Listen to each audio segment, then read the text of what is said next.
So yesterday was Public Domain Day. It's the day where classic works enter the public domain. And this year, the I just don't understand what it is about kids that they have to sit so close to the TV. Like, you're 2 inches away from the wall. We can't go outside, it's raining. It's raining, buddy. It's raining, we can't go outside.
Gangnam Style.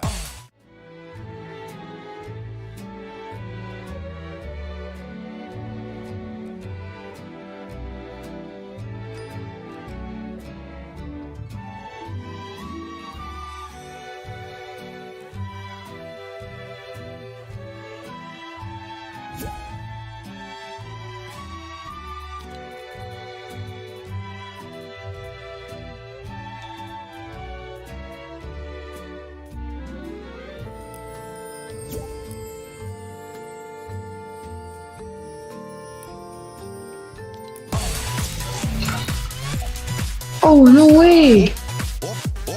No way they did that. Hello? Hello? Hello? Hello? You wanna play Hello? 1v1v?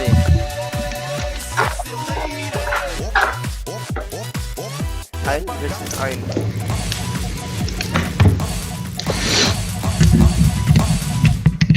Oh, das Item Hello? Shop. Das Item Shop. Can you hear me? Yes, I can hear you. Das Item Okay. Shop. Das Item Shop. Das Item Shop. Das Item Shop. Das Item Shop. Huh? Das Item Shop. Ow, man. Dude, I cannot believe there's school tomorrow. There is. Dude, I went to bed at 7 a.m. today. Oh, 7. I thought 7 p.m. Alright. I would be happy if I went to bed What are you at up? 7 p.m. I'm so fucked, dude. Do you have this skin? Yeah, everyone has that. No. Yeah. Not everyone.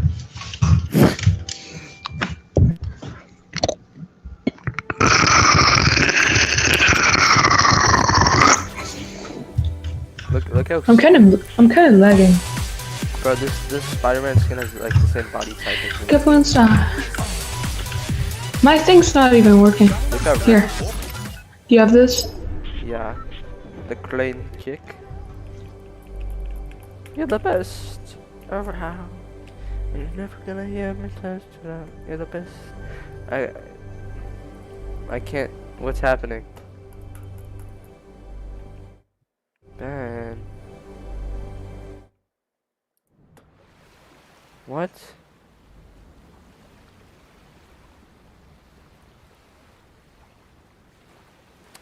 Something weird has happened. Oh shit. Whoa. Ben.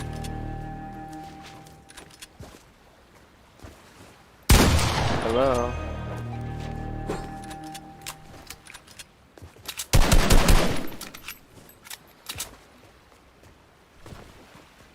Ben.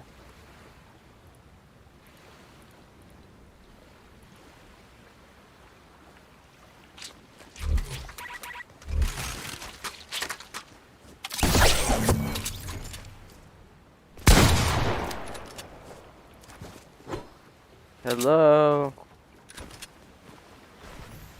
The fuck?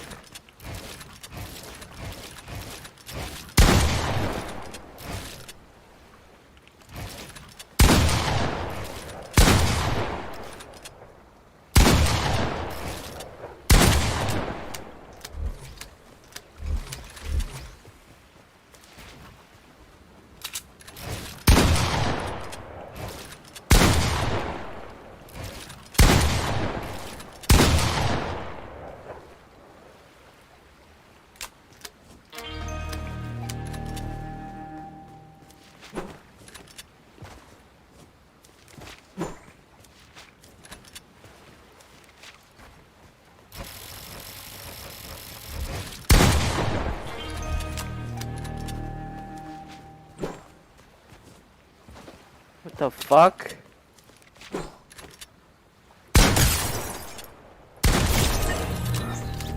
What is going on?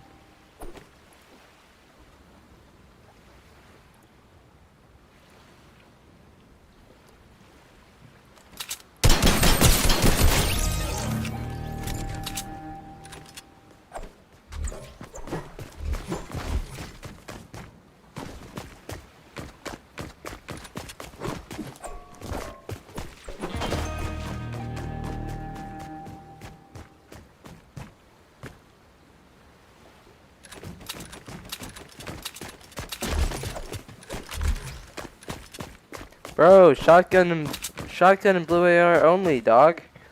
That's the way to roll, you know? Hey, don't look at me like that, dog. Okay, ready? You do it. How do you do it? How do you do it? Okay. Oh, fuck. My shit laggy. Oh, hello. I can't get out. I got boxed.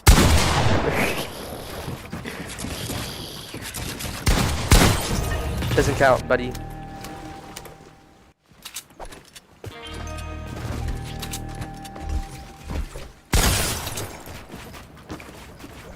Oh, this is snazzy.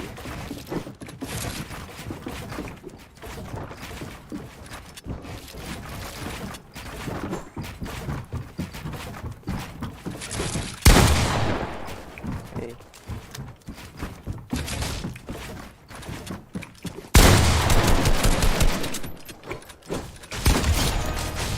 Easy dubs. Scoreboard, buddy. Okay, no doing what I just did, by the way. Hey, fuck you. Yeah, fuck you. Scoreboard. Scoreboard.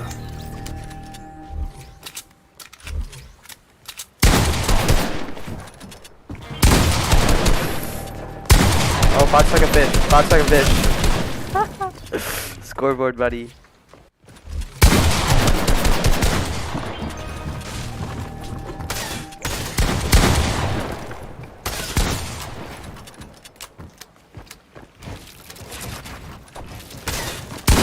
What the fuck? That's cap. That's why you don't hit me. Scoreboard. Scoreboard. Oh, what the fuck?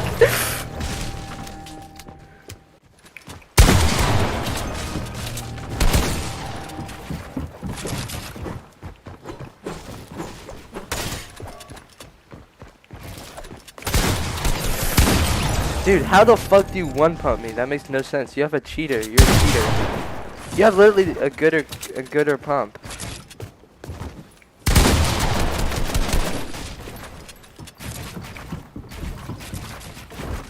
What the fuck are you trying to do, buddy?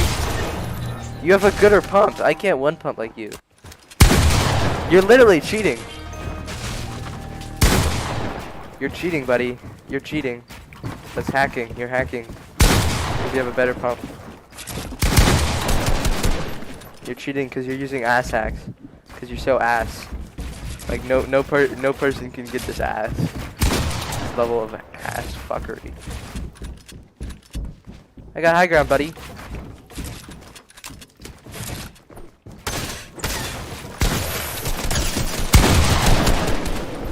Hey, buddy, I'm coming for you.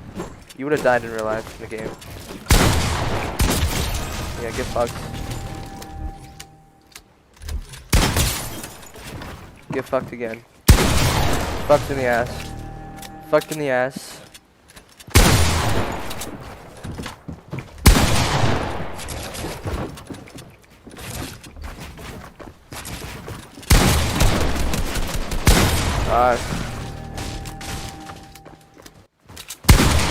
I'm doing something. Doesn't count.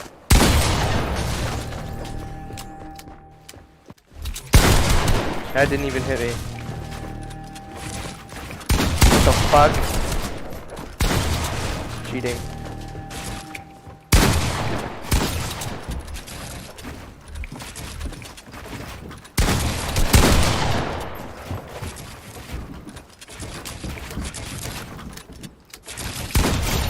Fucked. In the ass. Scoreboard.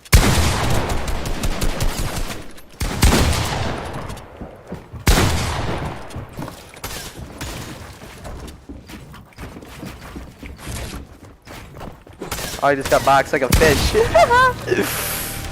It's still scoreboard. Again, doesn't count. This one doesn't count.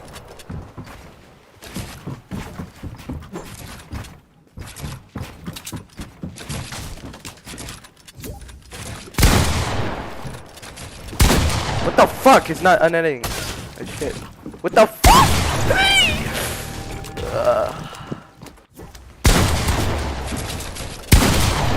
Stop being a ass fucker right now. Dude, 40 to the head? No.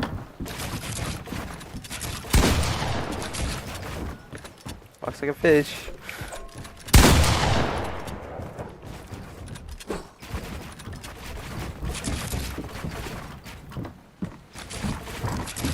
Walks like a fish.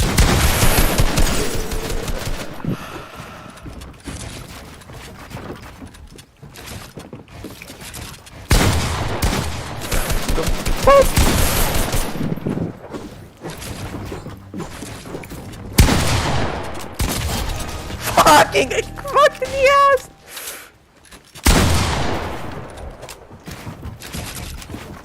One. Doesn't count.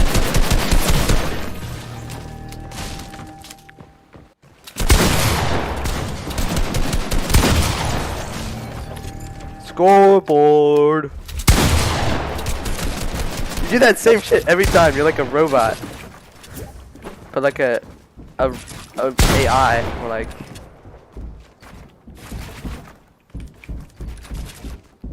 So what? You're better trolling than me. I'll give a fuck. I got box again. Fuck you, nigger. I'm gonna pickaxe you.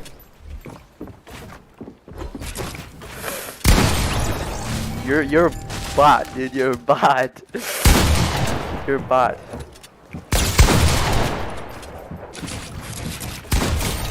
Ooh. You like that 360, buddy?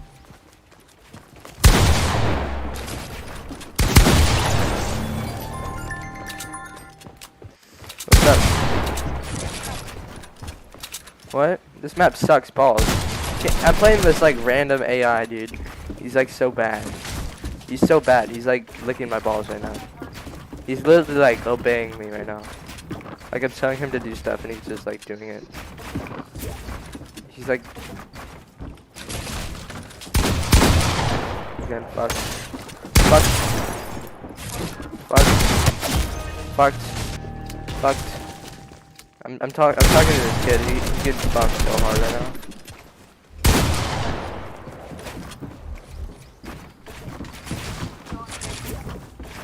Okay.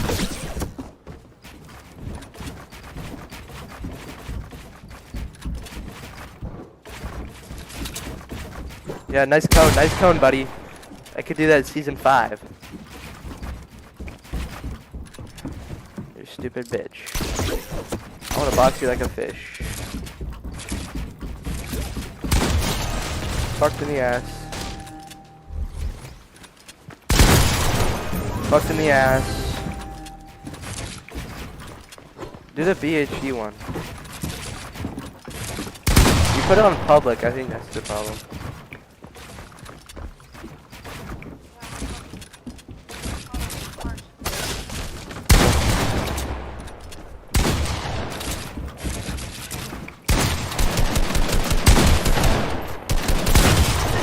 Bitch.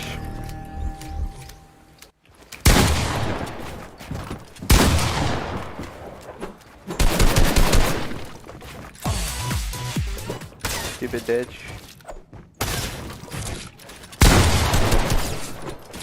What the fuck? How is that on my wall?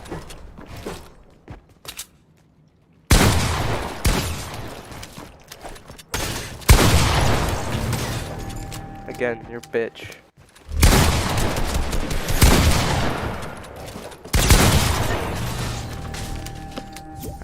I'm trying to. I'm facing this cunt right now. Yeah, I'm not doing that fucking shitty ass dance, buddy.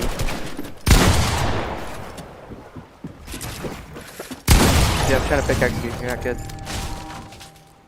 You're not good.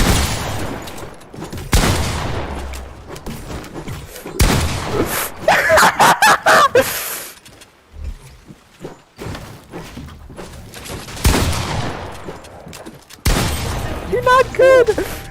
This kid thinks he's good. It's so sad.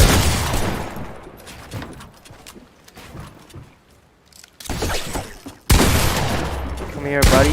You're gonna get pickaxed. Come here. You're so bad. You're gonna get pickaxed one day. You're gonna get pickaxed one day. One day, and that day is right now. You're gonna get pickaxed. This guy is gonna get pickaxed.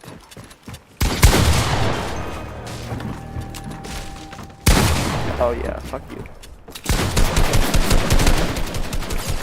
No! Don't do that shit! He's fine with me. He's fine with me.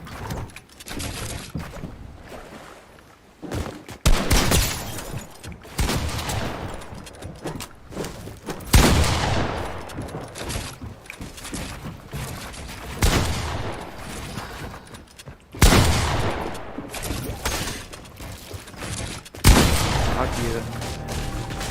Holy shit, why won't you join my party? Oh, this bitch.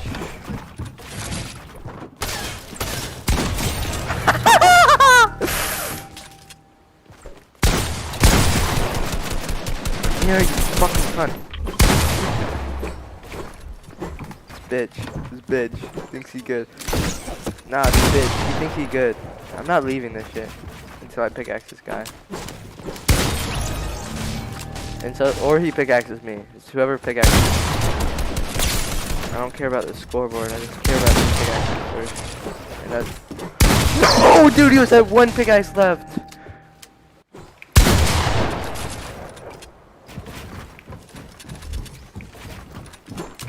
You're bot, buddy. You're bot.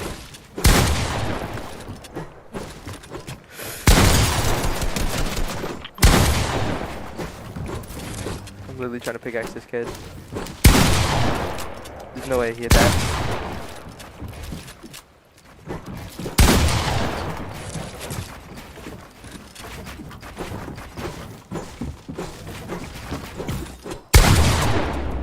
He's one pickaxe left.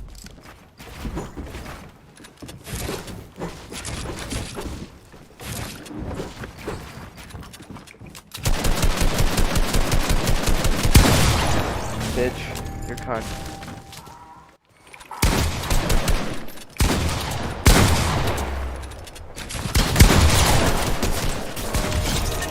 Yeah, get fucked.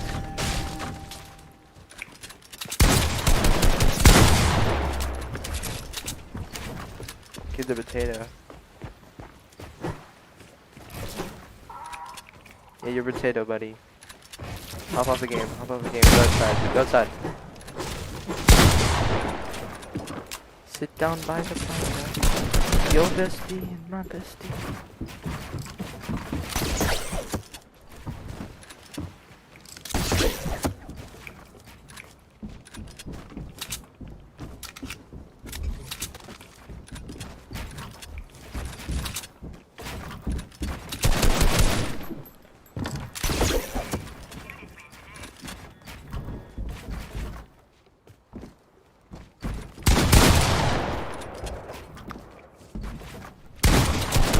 Health is he at, bro? He's at 1,000,000.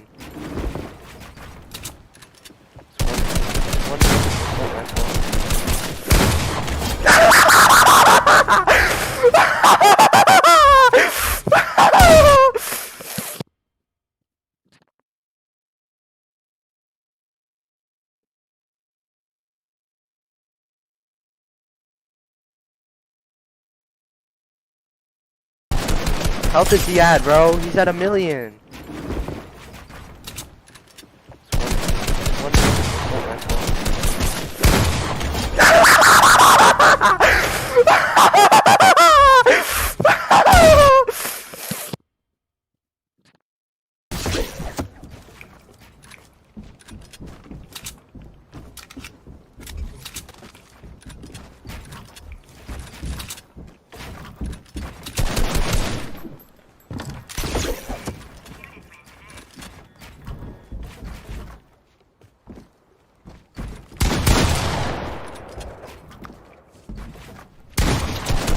Health is he at, bro? He's at 1,000,000.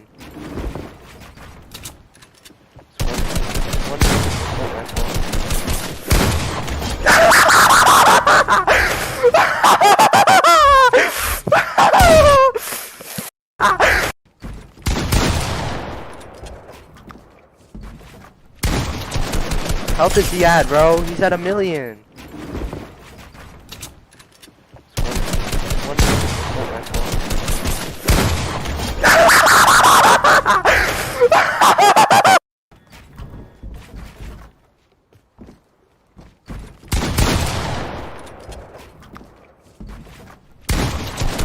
Health is he at, bro? He's at 1,000,000.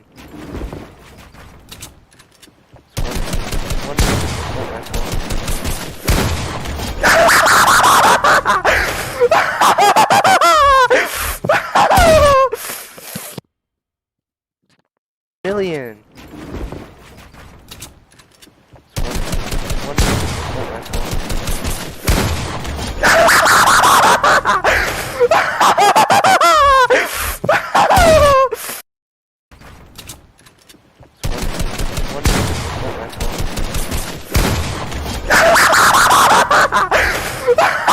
Million.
Oh, this bitch.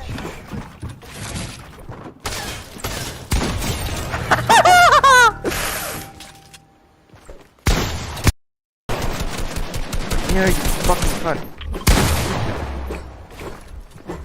This bitch thinks he good. Nah, this bitch, he thinks he good. I'm not leaving this shit until I pickaxe this guy. And so, or he pickaxes me.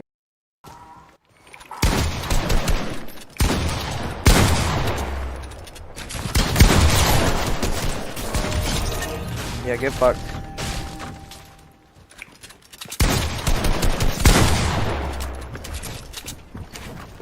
Get the potato. Yeah, your potato, buddy. Hop off the game. Hop off the game. Go outside. Go outside. Sit down by the fire. Yo, bestie and my bestie.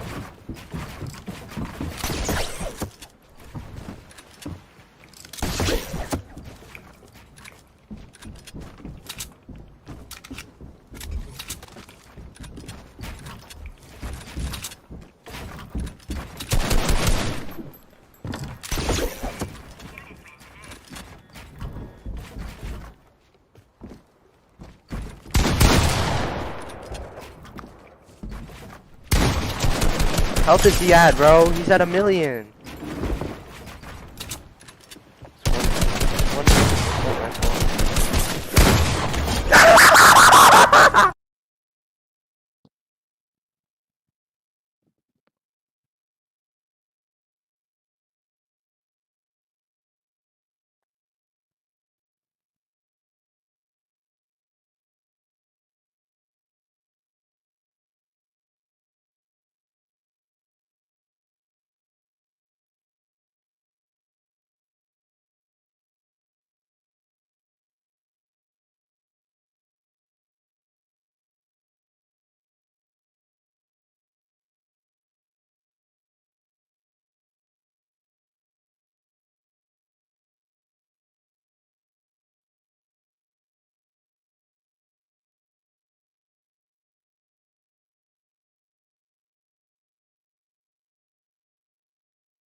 Want a new voice? Voice Mod lets you change your voice in any game. Oh, hi, sweetie. You're just in time for dinner. Hey, how you doing, buddy? How was the field trip? Oh, hi, sweetie. You're just in time for dinner. Hey, how you doing, buddy? How was the field trip? I don't feel well. I'm gonna go to sleep. Well, you want to have a bite? No thanks. Had a bite. Well, did you get some pictures, Peter? I got a crash. Everything's fine. What's that all about?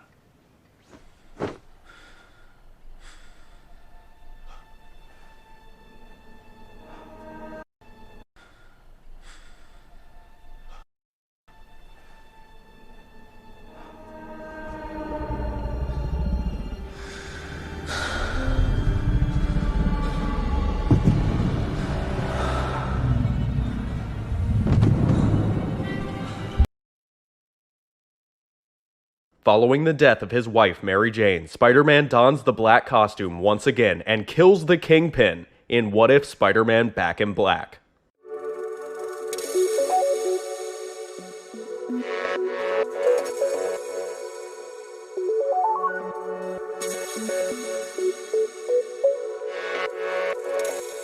What's up guys, Roman from R&S Entertainment here, and welcome to another episode of Comic History, the weekly series where I explain, retell, and give context to the iconic storylines, origins, and events in the world of comics. In today's episode, we're going to be talking about another one of Marvel's What If stories, which if you're not familiar are one-shot issues devoted to exploring what would have happened if specific key events in the Marvel Universe had played out differently, and are usually pretty over-the-top and self-referential.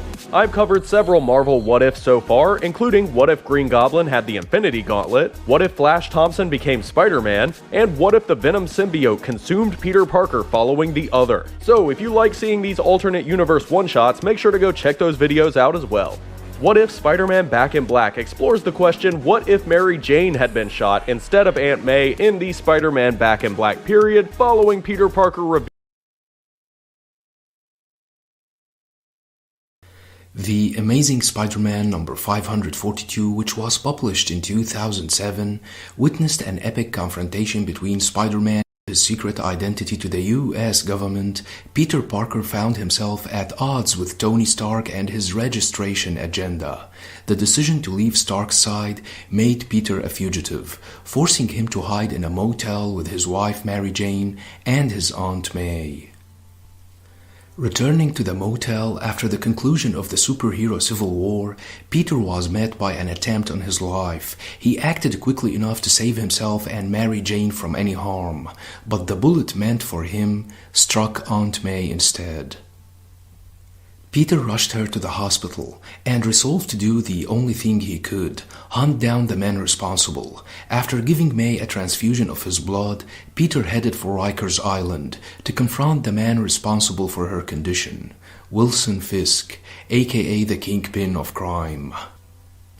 In front of all the inmates in prison, Peter pounded on Fisk out of anger and agony. This is not the friendly neighborhood Spider-Man who is known for his sense of humor.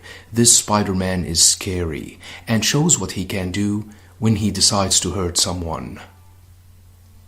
Peter tells Fisk that this suit stands for something the villain will never understand. It represents a promise about all the things Spider-Man said he would do, and all the things he said he would never do, and all the lines he said he would never cross. Peter removed his mask and pounded on Fisk. The crowd roars, but he doesn't hear it. There is no crowd and no jokes. He thinks about one thing. This is the man responsible for the bullet that ripped through one of the people he loves more than life itself. Peter told Fisk that for all his money and cruelty, he doesn't have any real power. He can't fly and can't stick to walls. At the end of the day, he's just a fat man with an attitude, a balloon waiting for someone to stick a needle in it, and Peter is that needle. Peter said that he could kill Fisk in 3 seconds by shooting his webs deep into his throat, all the way down into his lungs, turning them into one big solid chunk of useless tissues and webbing, before tossing him away. Peter said that he was going to kill Fisk, but did not say that he was going to do it today. He has done something far worse than kill him. He has beaten him. Every man in this room saw Peter beating the Kingpin, and they will tell everybody about it. For a man as prideful as Fisk, who needs everyone to believe that he can't be beaten, this is the worst pain he can ever feel. And Peter knows that this pain will tear Fisk apart deep inside every moment of every day. Peter then told the inmates that if anyone comes near him or his family ever again, he will experience what happened here today. They touch his family, they die painfully and slowly.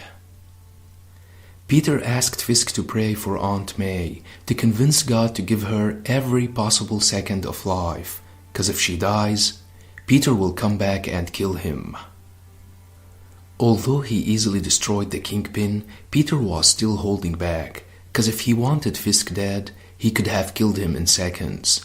But that was just a warning for him and every single inmate not to come near him or his beloved ones, and his message has been delivered. Hope you like the video. Don't forget to subscribe, share. Ferrero Rocher. Celebrate the moment. One time at band camp. Revealing his secret identity to the world in Civil War. During Civil War, Spider-Man had sided with Tony Stark and the Registration Act, unmasking himself to the world and making his life and family an open target for all of his enemies, leading Spider-Man to switch sides in the conflict and become a fugitive from the law and his former allies. Wasting no time, the Kingpin hires a hitman to kill Spider-Man at his home, but the bullet misses and hits Aunt May instead, sending her into a coma unlikely to survive while Peter Parker dons the black costume and seeks vengeance. In the actual main 616 Marvel continuity, Spider-Man of course does not kill the Kingpin, and eventually spirals until he and Mary Jane make a literal deal with the devil. In the infamous One More Day storyline that retcons the Spider-Man-Mary Jane marriage out of existence. In this reality, the sniper is a second off, and Peter manages to leap forward and save Aunt May just in time. Looking across the room, Peter sees that though he had saved his aunt, the bullet had struck Mary Jane instead, instantly killing her. Peter runs to the body, which the sniper uses as an opportunity to shoot him as well, reporting back to the Kingpin that the job is done. His phone call is interrupted by an enraged Peter Parker who grabs the man by the neck and says that he's covered in his wife's blood, and that the sniper's only chance was to tell him who hired him. The hitman cries and tells him that it was Kingpin, and when Peter realizes that Kingpin can hear them over the phone, he grabs the hitman's pistol and murders him with it.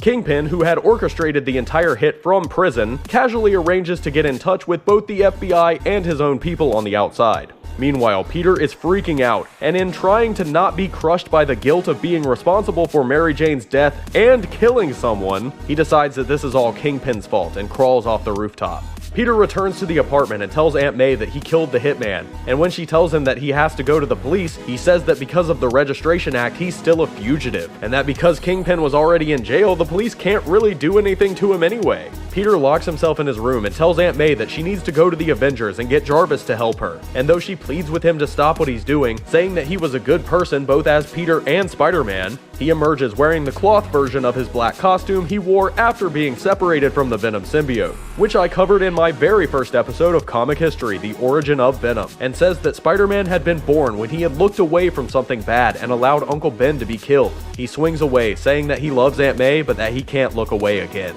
Iron Man is contacted by S.H.I.E.L.D. and ordered to protect Wilson Fisk, who had called in from prison saying that he was under immediate threat of unregistered superhuman danger, and Tony plans to use the situation to get Kingpin under control for good and get Spider-Man off the streets. Spider-Man intercepts the S.H.I.E.L.D. transport, moving Kingpin from Rikers to a secure location, weblining it and using his super strength to pull the vehicle from the air. Iron Man flies in and catches the transport, saying that Peter could have killed somebody, and a fight breaks out with Iron Man demanding that Spider-Man cooperate and surrender. Spider-Man tells him that Kingpin murdered Mary Jane, and smashes Tony in the face so hard it sends his faceplate flying off of his armor. Spider-Man leaps forward and takes down the S.H.I.E.L.D. agents guarding Fisk, but is blasted by Iron Man's repulsors and tackled through a building. As Iron Man attempts to send Kingpin to safety in a police cruiser, Spider-Man crawls from the wreckage, yelling at Iron Man that Kingpin killed his wife, but Tony doesn't care at all and extends a metal spike from his gauntlet, saying that Peter is keeping him from more important things. Spider-Man uses his powers to their full extent, easily dodging a chest laser at point-blank range and saying that when he actually tries, he's faster and stronger than Iron Man. As they fight, Iron Man yells that this is why they need the Registration Act, for when someone like Spider-Man finally did decide to cut loose. Spider-Man quickly dismantles Iron Man's armor, revealing that when Tony had given him the Iron Spider armor, Spider-Man had learned his way around the schematics and discovered the design flaws. With Iron Man defeated, Spider-Man tracks down Kingpin, finding him ready to board a plane to escape, having planted the dirty cops Iron Man released him to in the first place. Kingpin orders his men to bring out his hostage, revealing that he had also abducted Aunt May on her way to Avengers Tower. Fisk takes off his shirt and cracks his knuckles, saying that now Spider-Man is going to let him beat him to death, and that if he resisted in any way, Aunt May would be killed immediately. Kingpin swings at him, saying that this is natural law and order, eat or be eaten, and Spider-Man lunges forward and plunges his fist through Kingpin's heart, saying that he knows Fisk would have killed Aunt May anyway for being a witness, and that nothing would stop him but death. Spider-Man fires a web line through Wilson's dead body and webs one of the man's guns to the wall, and when the other grabs Aunt May to use as a human shield, Spider-Man says that the Kingpin is dead now and can't pay him, but if he loved him so much he would die for his orders, then he could be buried in the same box. The man quickly surrenders and Peter removes his mask, but Aunt May tells him to get away from her, that he wasn't the boy she had raised, that he had murdered someone. Peter says that he didn't kill Kingpin just because of Mary Jane, but because he would do anything to stop Aunt May from dying. One more day. Iron Man and the police arrive, and Peter surrenders to the actual police, saying that he would prefer a public civilian trial to whatever passes for justice with Stark in charge. As he's being taken away, Peter says that Iron Man and he had set Mary Jane's death in motion from their actions in Civil War, and that the worst mistakes Spider-Man had ever made were listening to Iron Man and getting married to Mary Jane in the first place, knowing the danger she was in from him being Spider-Man. And that bitter, angry, anti-Mary Jane moment wraps up What If Spider-Man Back in Black, which personally, though I do find interesting, I am really not a fan of. It almost openly defends the inevitability of the destruction of the Spider-Marriage, and the awful retcons made in One More Day by saying, hey, if it hadn't happened that way, it would have still happened anyway. The reason I chose to cover this story this week is because it really does say a lot about that time period in Spider-Man's history, where the major blockbuster summer event structure and the climate of creators and editors alike not wanting Spider-Man and Mary Jane to be together led from the major fucking over of Spider-Man in Civil War all the way to One More Day. There were some incredible stories from the Back in Black time period right between all of this mess, including The Last Temptation of Eddie Brock, which I covered in my Venom Back in Black episode. Have a home buying goal? Easily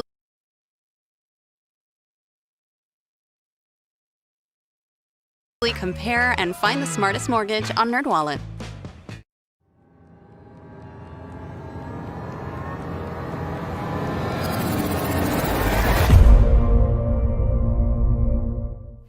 What is going on, you guys? Mrs. LePere here.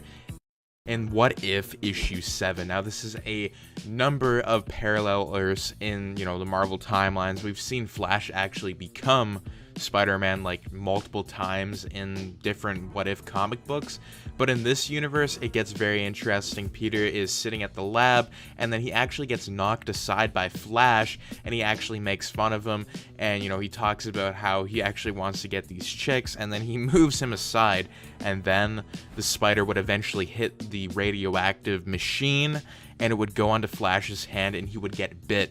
And actually what would happen here is Peter would see what would happen and he would inspect the spider, and he actually thought that maybe he would do a paper on it and he would take it home. So in this dimension, things get very crazy really fast, where Flash is taking these two girls out, and what happens is a car is on the road and it's moving really fast and Flash doesn't actually see it.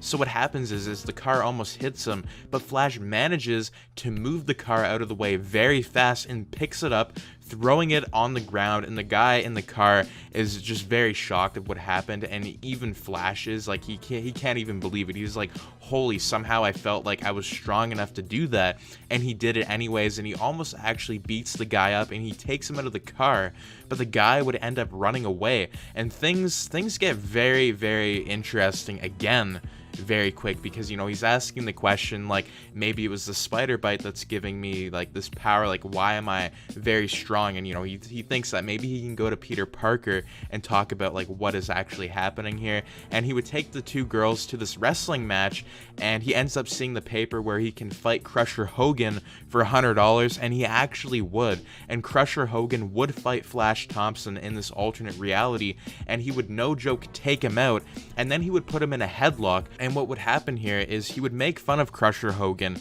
and he didn't know, like, his powers. So what happens in this reality is, instead of Uncle Ben getting shot by a robber, Flash Thompson actually kills Crusher Hogan. He actually breaks Crusher Hogan's neck and becomes a murderer by accident. So it was pretty much like manslaughter. And what happens is they're like, good lord, like, he's not moving. And then the other guy, like the ref, actually says, like, looks like his neck is broken, he's dead. And Flash can't believe it. He's like, how is that possible? I wasn't even squeezing that hard, I just wanted the money. And the cops are already there. So in the hallway scene, there's no rob or anything. They're pretty much just telling Flash, like, you know, you're coming with us peacefully. And Flash would say no, and he actually would knock out both cops, and one of the cops would be on the ground, and he would actually crawl out of the way, and he would actually break out of glass, and he would go through, like, the whole building, and he actually would learn that he could crawl up the wall. So he would actually crawl up the wall, and he would eventually make his way to a building, and he couldn't believe it that he had these spider powers, and he didn't know if he could become a hero because he didn't want to show his face, because he ended up killing somebody, but he thought that he would get a costume. So it's just very interesting to see how, like, Flash Thompson would have became Spider-Man. Captain Spider would eventually make this really different alternate version of the costume with pretty much just his mouth that's pretty much like the only thing that's open with his hair. So it's just a different costume, and, you know, he would actually fight people like the Chameleon. And what would happen here is, in this alternate timeline, is like Peter Parker would actually observe this alternate version of Captain Spider,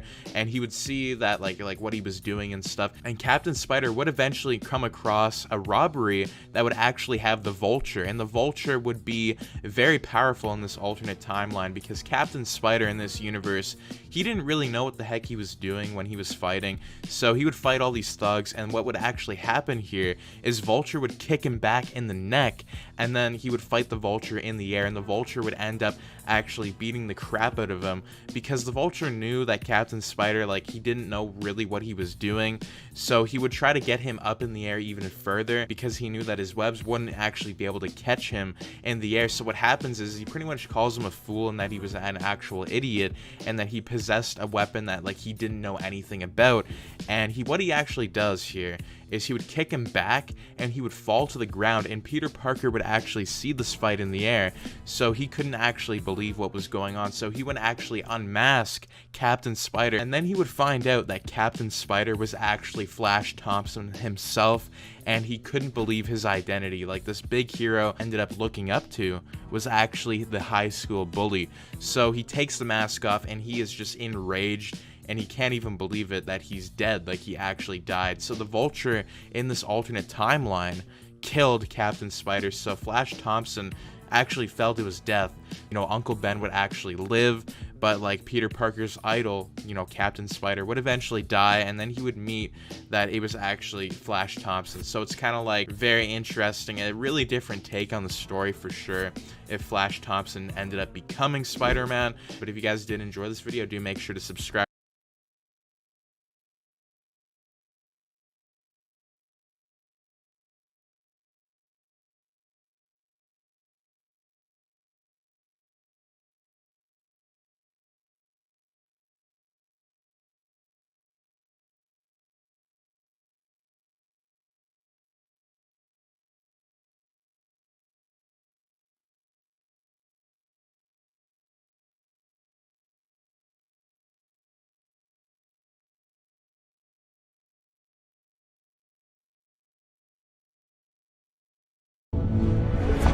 Same live TV and key plays, unlimited DVR space, watch from anywhere, so much better.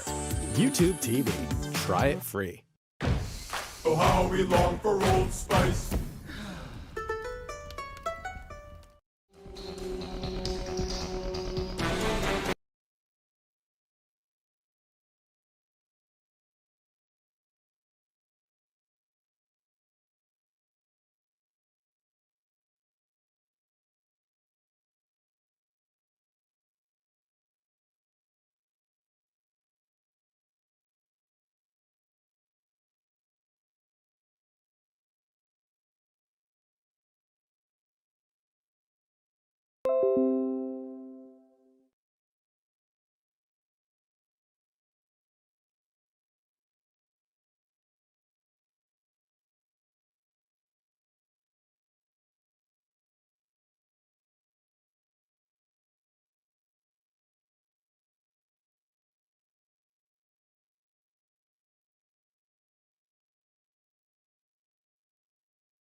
Don't eat me, don't eat me, don't eat me, don't eat me. Hey, relax. I'm just your friendly neighborhood Spider-Man. Well then, what the hell happened to the neighborhood? Oh, I was just showing Dr. Banner the orientation video.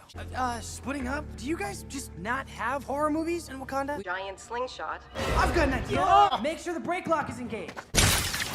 You saying blam? Was I? Ow!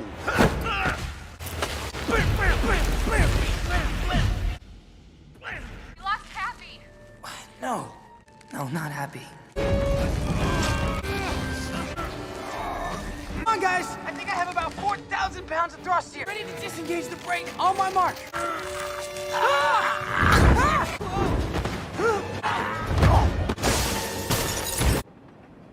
We should have stayed together.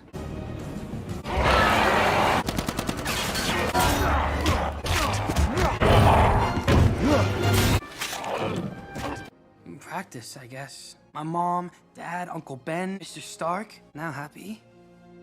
I've lost a lot. Smile.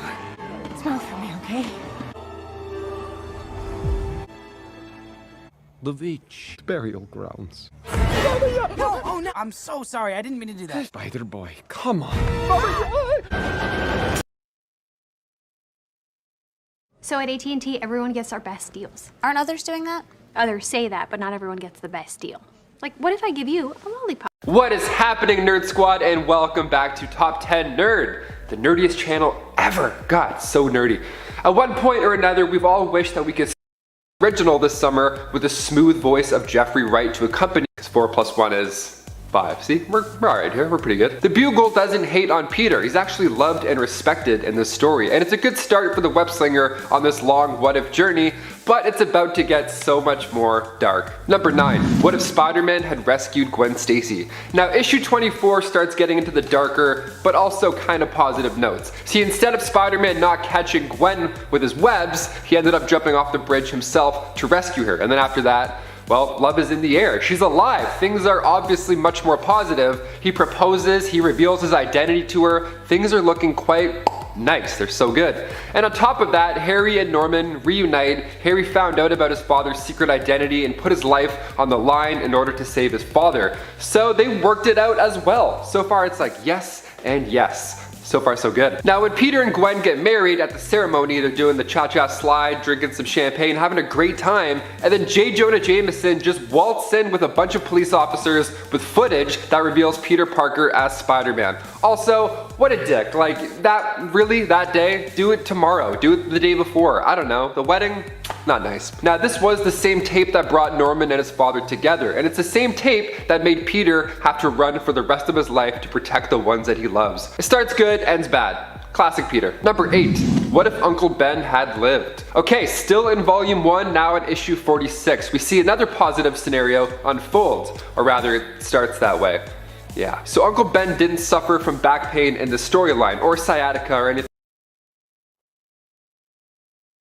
Greetings comic lovers and welcome back to Casually Comics, the channel where we chat all things comics, from music comics new and old to history to anecdotes, really wherever our whims take us. Gwen Stacy. At the time of this recording, we just got through a retrospective examining her character up to her death, and taking a look at how that event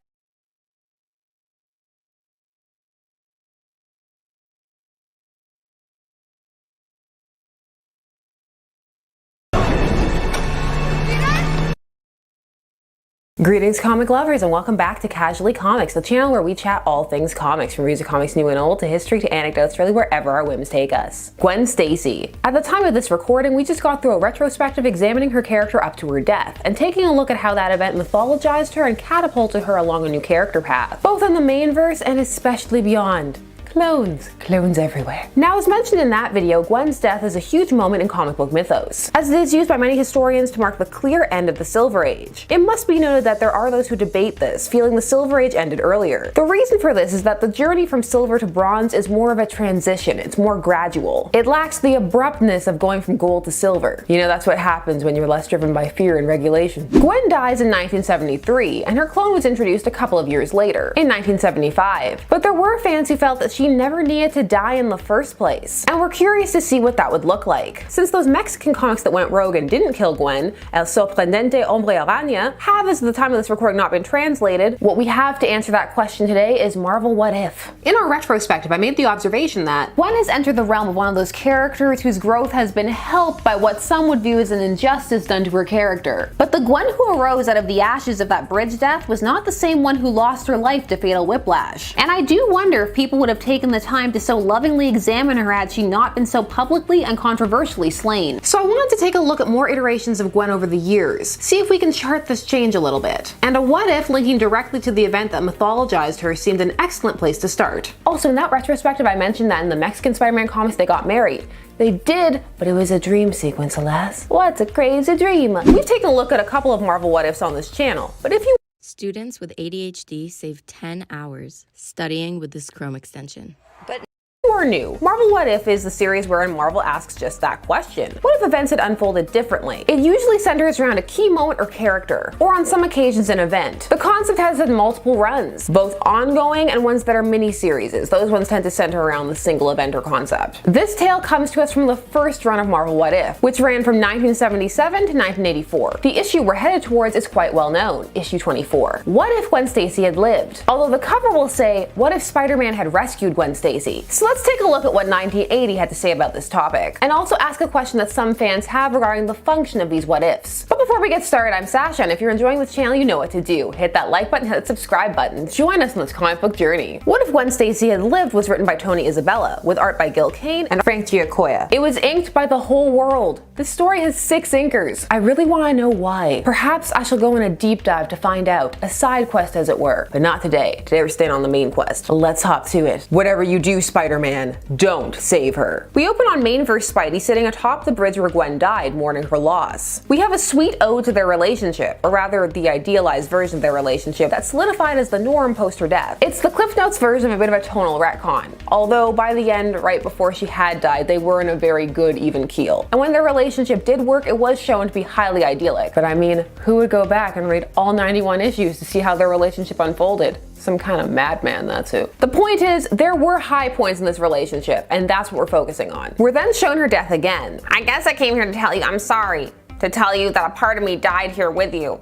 To tell you that no matter what I have with anyone else, it'll never be as good as what I had with you. MJ has left the chat. As he webs away, he promises never to forget her, and the Watcher materializes. The Watcher is the narrator of the majority of these early What If tales. He tells us of the multiverse and infinite potentialities therein. I fear that few human minds could ever cope with the knowledge of the multiplicity of existence. Well, that sentiment flew right out the window, didn't it? So we are taken back to that fatal bridge confrontation, only with some key changes. And they are clever, for it was decided at the time of her initial death that what did kill her was the whiplash from Spider-Man trying to save her. This was debated and has been debated since, but there was actually a note in issue 125 following that detailed that that was indeed what had happened. It did not sit well with everybody. Here Peter thinks about using his web shooters but decides against it, instead jumping after her, using his strength to propel himself so that he is underneath her and catches her. Got her! But it's not over yet. Peter misses when he tries to web the bridge because of the wind, and him and Gwen hit the water. The Green Goblin thinks that nobody could survive a fall like that, because, I mean, in all fairness, he'd been out of the game for a while. And he leaves to become crime boss of New York. We made it! Gwendy? Gwen? With Gwen not breathing, Peter realizes that there's no time for ambulances or anything like that, and he just rips off his mask and starts doing CPR. Can I say, I appreciate that even though we know that he's gonna save her because, I mean, the title, this story isn't skimping on the drama. This is really tense. And so he saves her. His world is whole again once more, as his gentle sobs attest. Thank you. Oh my god, that costume. You're Spider-Man, the man who killed my father. No, you've got to listen to me. Turn me into the police if you like, but listen to me. Please. And so a moment is had that many Gwen fans had been hoping for. Him revealing to her that he was Spider-Man and sorting out the whole he killed her father thing, because he didn't. A piece of debris that was cast off a building while he was fighting Doc Ock hit her father, Captain Stacy, because he was diving down under it to save a kid who was standing beneath it. And Gwen listens and believes him. As Peter comes to the end of his tale, he tells her how her father asked him to look after her always. And he slightly artlessly, in true Peter fashion, transitions that into a marriage proposal. I know there's 1,000 reasons you should turn me down. Honey, you don't have to answer right away. Take your time. Mr. Parker, You don't get to back out of this one that easily. My answer is yes. Yes! It's a sweet moment, but it's marred by Gwen remembering that the Green Goblin is still out there, and he knows who Peter is. Peter says he'll take care of it because he's full of motivation and engagement pep. Green Goblin, meanwhile, has amassed the fastest gathering of crime bosses in New York City I have yet to witness. He's there to declare that he deserves to be boss because he killed Spider-Man, and they are of course skeptical, as they should be. People make that claim every week. It is rarely true, and it is not here, for just as he finishes telling them that, the Spidey signal flashes on the floor. There's something inherently amusing about it. Face it, Gobby. If you can't come up with a new act now and then, it's time to get off the stage. Peter is soundly defeating all of them. The other bosses decide to try to help when they overheard the Green Goblin say he knew who Spidey was, but none of them are a match for Spidey's super strength. So the Green Goblin slips out under the cover of smoke from a pumpkin bomb. He goes to mail an envelope to Spider-Man's greatest enemy. Other than himself, he says, before returning home where he has to have a conversation with Harry, as the fact that he is the Goblin is revealed. Poor Harry, he was in the midst of a drug relapse in the original story, and now this is just not a good day to be Harry. Harry is trying to reason with his father through the Goblin haze, telling him that even if Peter is Spider-Man, he's still their friend. And really, is a life of crime the answer to any of life's problems? The answer is yes, but that's not what you need to tell somebody when they're in full supervillain mode. Shut up, you sniveling weakling. Tell me, Osborn, is it everybody you hate, or just the people who care about you? Sometimes Peter's quips hurt. Peter is always set to wound. They fight, but when Peter gets the upper hand, Harry jumps in to help his dad, and Peter instinctively knocks him back hard. So he runs over to help, and that gives Norman time to get his detonator, which he has for the building, because sometimes you just gotta burn it all down. But seeing Harry stand up to Spider-Man to help him causes the Goblin to recede within him. It heals something in him. After everything I've said, everything I've done as the Goblin, you stuck by me when it mattered most.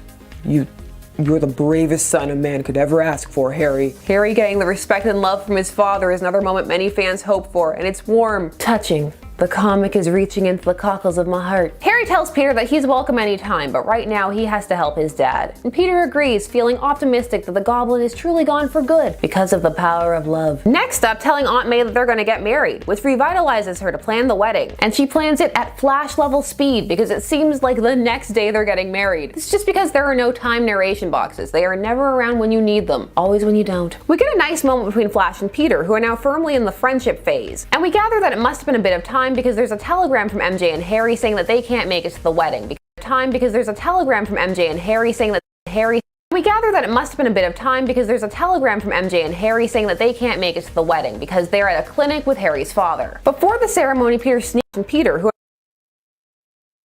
are now firmly in the friendship phase. And we gather that it must have been a bit of time because there's a telegram from MJ and Harry saying that they can't make it to the wedding because they're at a clinic with Harry's father. Before the ceremony, Peter sneaks down to see Gwen. Listen to me, Peter Parker.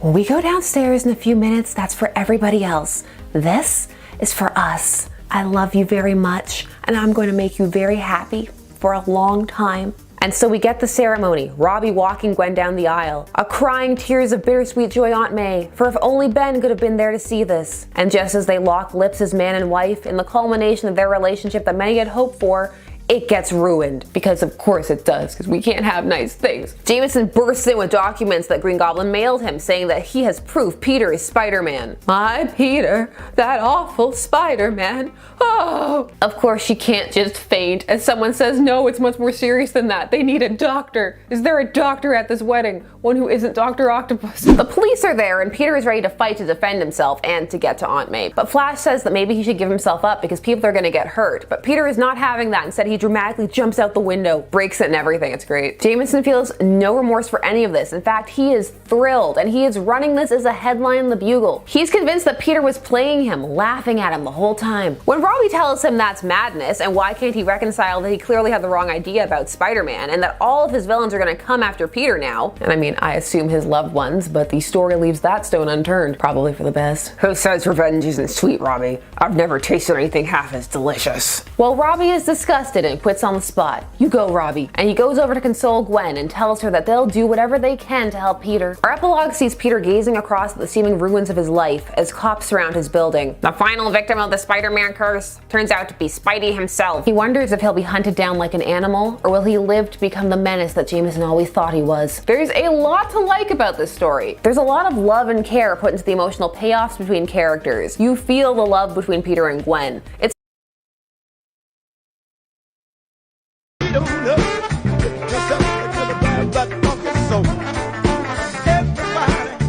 Somebody that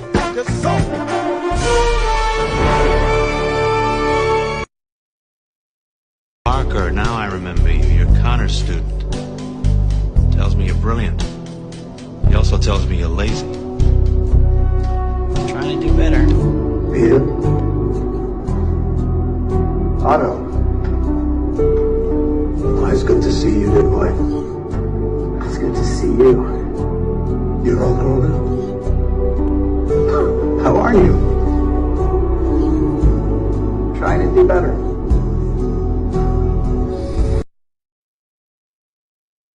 Parker, now I remember you. You're Connor's student.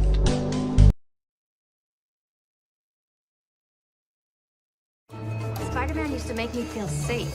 Now I'm afraid to walk home from work. My son taught the world of this guy. I have a 9-year-old daughter who loves Spider-Man. Who's she supposed to look up to now? This is the guy that gave the key to the city to? I'm gonna put some dirt in your eye.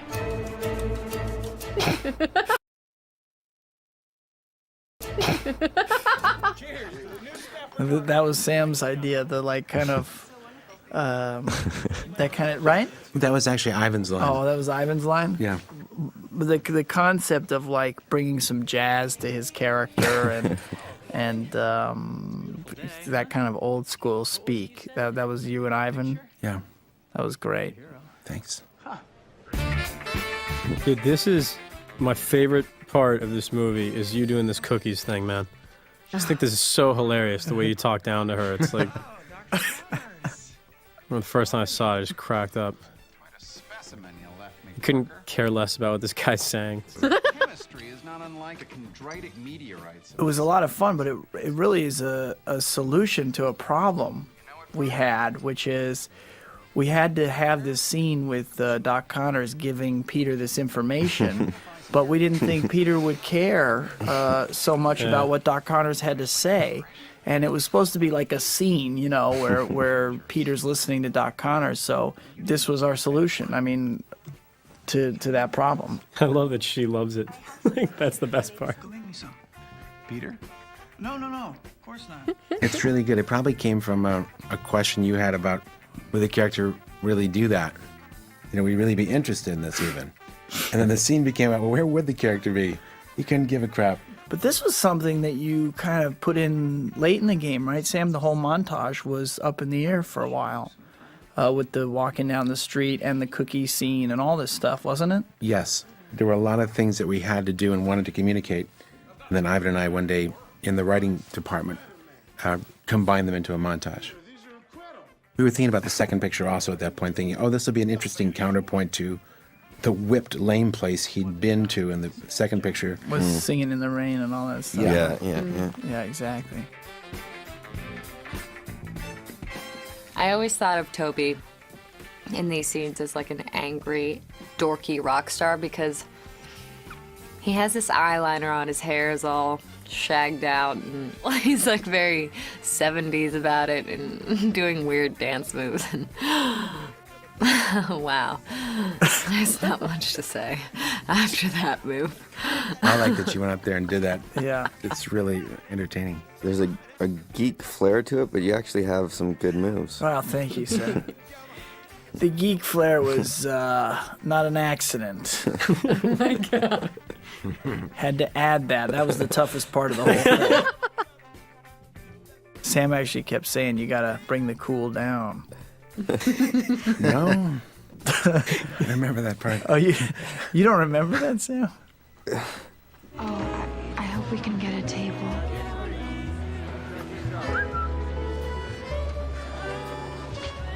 Find us some shade. I love how you can never quite tell how the ladies are reacting to Peter. Like, are they repulsed? Are they turned on? Or a little bit of both? I mean, I think it's like real life, a little bit of both. Yeah.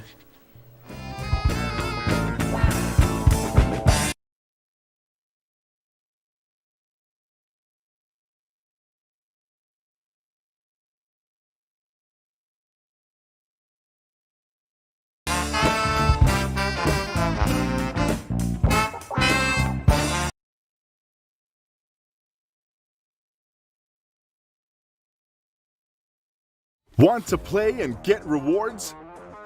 The more you play, the more you earn. You just earned. hi.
Miss Watson left a ticket for me?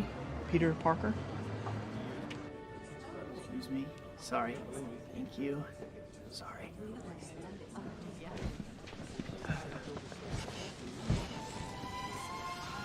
Oh, I'm so nervous.